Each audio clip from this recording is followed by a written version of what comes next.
You know what's been driving me absolutely insane about the amazing digital circus? That damn CNA company logo that keeps showing up everywhere, and nobody's talking about it enough. We first caught a glimpse of it back in episode 1 during Pomni's frantic search for an exit, but fast forward to episode 6 and we're still basically clueless about what they actually do. Sure, you'll spot their logo scattered around, plastered on computers, random billboards, even stamped on weapons, but I bet most people watching don't even realize this might be the most important mystery in the entire show. So I did what any obsessed fan would do. I went back and dissected every single episode frame by frame again, and holy shit, I think I've stumbled onto something massive. What if everything we think we know about this show is completely backwards? Here's my theory, and it's going to sound unhinged at first. What if the digital circus isn't some unfortunate VR mishap where people accidentally got trapped? What if it's actually an elaborate consciousness mining operation specifically designed to harvest human minds for AI development? And here's the kicker. What if Kane isn't this bumbling AI trying his best to entertain stuck humans, but actually a sophisticated tool working for whoever's behind CNA? I know that sounds like conspiracy theory madness, but stay with me here, because when you start analyzing Kane's actual behavior patterns throughout the series, literally nothing adds up if he's supposed to be helping these people. Think about this logically. If there's genuinely no way out of the circus, why would Kane scatter exit doors all over the place? Why build that massive office complex in episode 1 that looks identical to reality, only to completely shatter Pomni's hope of freedom? That's not some programming error or AI confusion. That's calculated psychological warfare designed to systematically destroy people mentally. But here's where it gets really messed up. What if every single thing Kane creates, those adventures, the fake exits, even their personal rooms, are actually advanced psychological profiling tools? Because if you're trying to harvest consciousness for AI training, you'd need detailed data on how human minds react under extreme stress. So you give people these moments of false hope, make them believe escape might be possible, then document exactly how they respond when reality crashes down. Here's something that's been bothering me. That office building Pomni discovered in episode 1, I'm convinced it's the exact same location she was exploring before getting trapped. She mentions putting on some mysterious headset that landed her in the circus. And we know from episode 5 that she's into urban exploration. Plus, Ragatha worked in real estate, so she'd definitely know about abandoned properties. What if they were both exploring the same building? The one Pomni later stumbles across while searching for exits. Remember when Pomni wanders into the void and Kane freaks out, saying, "Oh no!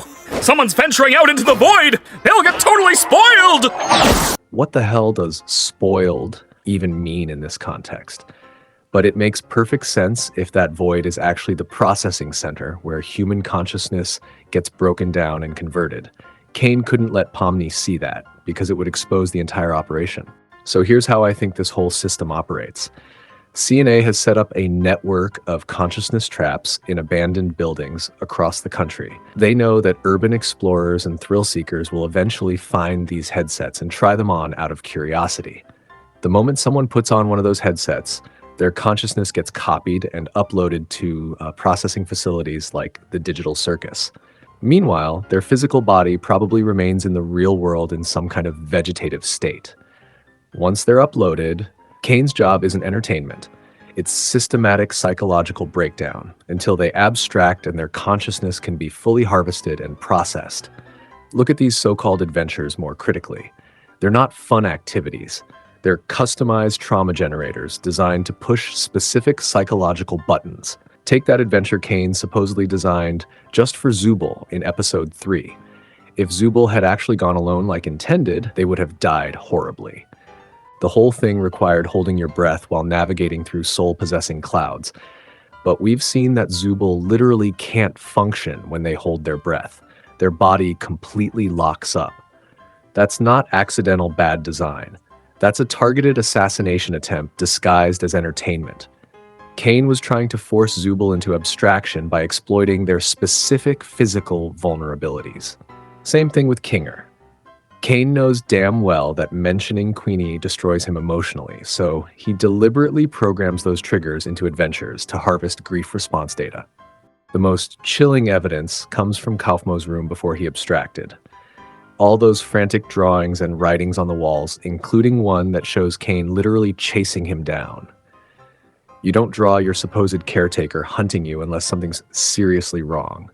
What if Kaufmo figured out what was really happening and tried to warn the others or find a way out? Kane would have had to accelerate his abstraction to protect the operation. And here's the smoking gun. Right after Kaufmo abstracts in episode 1, the NPCs in episode 2 are suddenly 57 times more immersive, according to Kane. That's not coincidence. That's cause and effect. I think abstracted consciousness gets deconstructed and fed into the AI systems as training data. Kaufmo's creativity, his sense of humor, his human thought patterns, all of that gets broken down into algorithms that make the NPCs more lifelike. That's why characters like Gummigoo seem almost human. They have real memories and can think critically about their existence because they're partially built from harvested human consciousness. Those abstracted people end up in the cellar, which probably functions as a consciousness processing facility. That void Pomni almost fell into? That might be the raw computational space where human minds get dismantled and converted into code. But here's what makes this even more twisted. I don't think Kane fully understands what he's doing.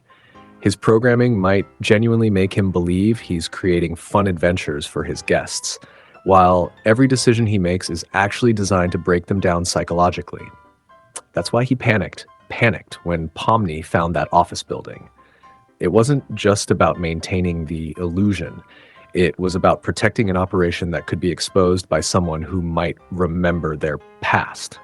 CNA isn't just some indie game studio. They're running an industrial-scale consciousness harvesting operation, setting up traps in abandoned locations across the country. They target people with complicated lives, people who might not be immediately missed if they disappeared. The value of this operation would be astronomical. Imagine creating AI that thinks exactly like humans by using actual human thought patterns as training data. You'd revolutionize every aspect of technology overnight. Abandoned buildings are perfect for this because urban explorers typically go alone and don't always tell people where they're going.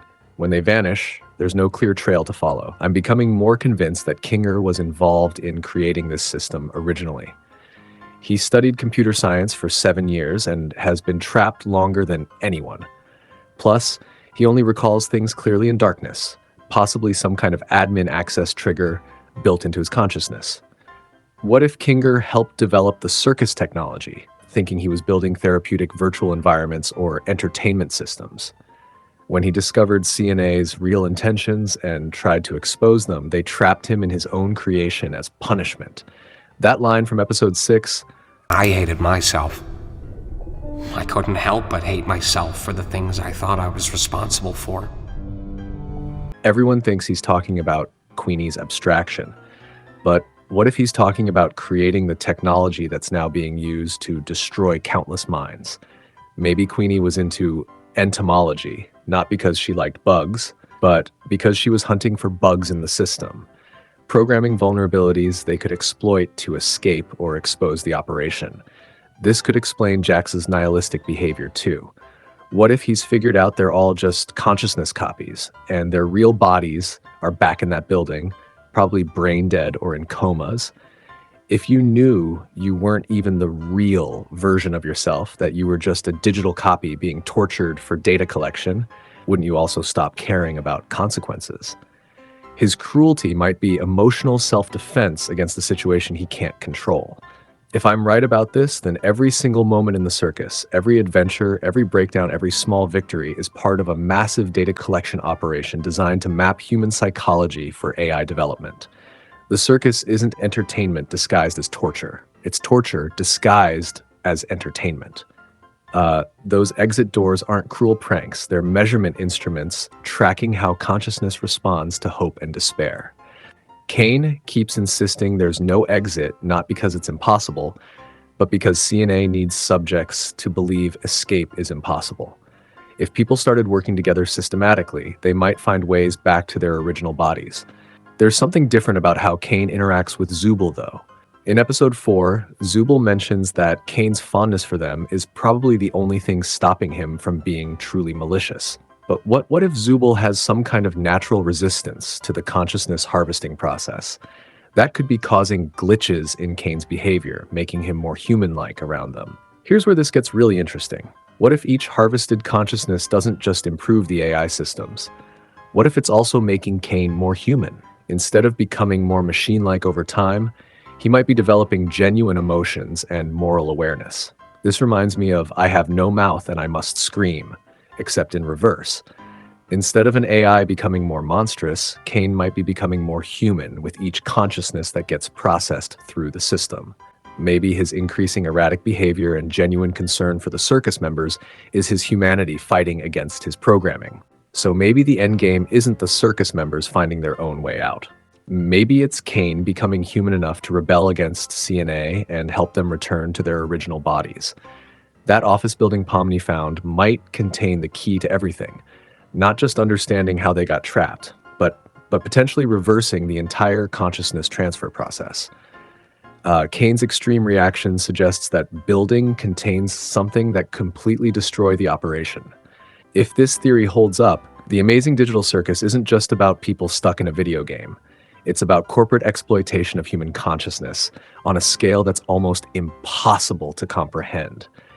Every moment of suffering these characters experience, every psychological breakdown, every small act of defiance is part of humanity's fight against artificial intelligence that's literally feeding on human minds. So what do you think? Does this consciousness harvesting theory explain all the weird inconsistencies we've been seeing? Are CNA really running this massive operation to steal human minds for AI development? Drop your thoughts in the comments below. I want to hear if you've noticed other clues I might have missed. And if this theory blew your mind like it did mine, make sure to hit that subscribe button because we're going to keep digging into this mystery until we figure out what's really going on. Thanks for watching, and I'll catch you in the next video where we'll probably uncover even more disturbing secrets about this show.